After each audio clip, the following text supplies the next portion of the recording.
This is a little bit of a rough one, but very truthful and very impactful in your personal life and in your business. While you are hitting the snooze button, someone else is stealing your clients. You say you don't have time to build a business, but you are sleeping until 8 a.m., but you are sleeping until whatever time you feel like it and rushing out the door to get to work. The hours between 4 a.m.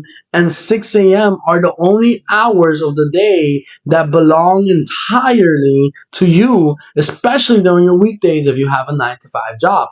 No kids are crying, no boss is texting you, total and complete leverage, yet you use it by sleeping more. And while sleeping is extremely important, obviously, to understand that if you need to have time to focus on the business and the things that need to get done in the business, then maybe the thing you need to do next is wake up early. And I understand that this is rough. I still struggle with this to this day because I tend to be someone that loves sleep. And if you're like me, you don't want to wake up at 5 in the morning. In fact, most of my life, that is the complete opposite of what I've done. Most of my life, especially when I was in high school, I was waking up extremely late, other than the days I had to go to school because I had to wake up. But understand, and even those days I was rushing, but understand that when you begin to grow, as you become an adult, you need to begin to pass certain things and certain habits that are not healthy and that are not going to be beneficial for yourself. Why? Because maybe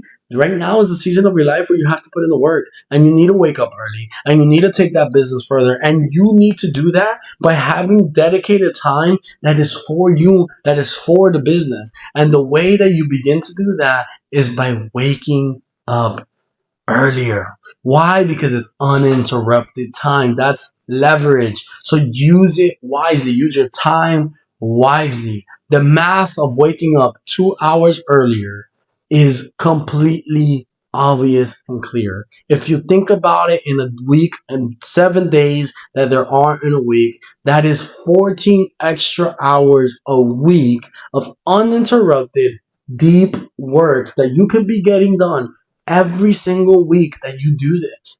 As you begin to multiply that further and you begin to think about a year and 52 weeks in a year by 14, you do the math. It is hours and hours of you being able to get ahead of the curve that other people are not using in their favor. What you are doing is beating those who don't want to wake up earlier because you're able to finish what needs to be done early. Maybe you're not making calls or maybe you're not making emails at that time because it's not really the best time to do so, but you're getting done the grunt work that you would typically do in the times that is best for you to reach out to clients. So wake up early, put in the work. Maybe it doesn't have to start off at 5 a.m., but I love what James Clear talks about the 1% rule. Do things 1% better, 1% at a time. And if you begin to do that and you begin to wake up maybe instead of 7:30, you begin to wake up at 7 and then eventually 6:30 and eventually 6 and then eventually 5:30, eventually 5. And maybe after a year of you trying, finally, after a whole year, you have made it, and you're waking up at 5 o'clock every single day, and you're finally putting in those extra hours that you didn't have before. You don't have a waking up problem. You have a problem of going to bed on time. And I'm saying this because I know the struggle of that. I am not an early morning person. I am a late night person and tend to have energy, a surge of energy very late at night that builds up, that is just like a kind of sugar rush or dopamine type of feeling. I've convinced myself because the reality is that I get extremely tired at that time once that dopamine drops.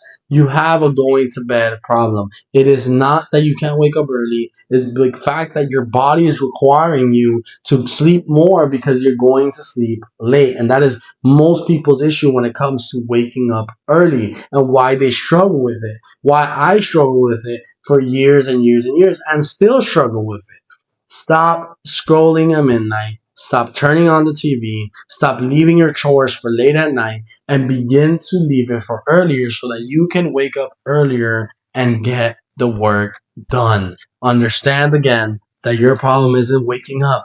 Your problem is going to bed on time. And that is the majority of the situation for most people. So entrepreneurs that are out there understand that this is extremely important. I know it doesn't have much to do with business, but it affects your time management. And time is essential when it comes to starting a business, when it comes to running a business, especially when you have a 9 to 5 job on top of the business that you're starting up or that you've been working on. Real quick, if you are part of the early morning crew building your empire before the sun comes up, or if you're the person that wants to begin to develop this habit or that wants to begin to put in that level of work, hit the subscribe button. We own the mornings of this channel. We are completely supportive of putting in the extra hours of grinding and putting in the work so that you can achieve your goals. Hit the subscribe button. It helps me so much.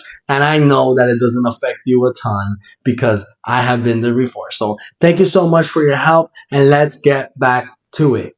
Now, the question that people have is, what do you actually do at this time? You can't make calls. You can't make emails. You can't begin to text your clients because it's 5 in the morning and they might just text you back a terrible message if they text you, or they might just answer you and completely hang up on you and block you forever if you are doing it. And not only that, but there are laws and regulations in regards to marketing and communications at those times.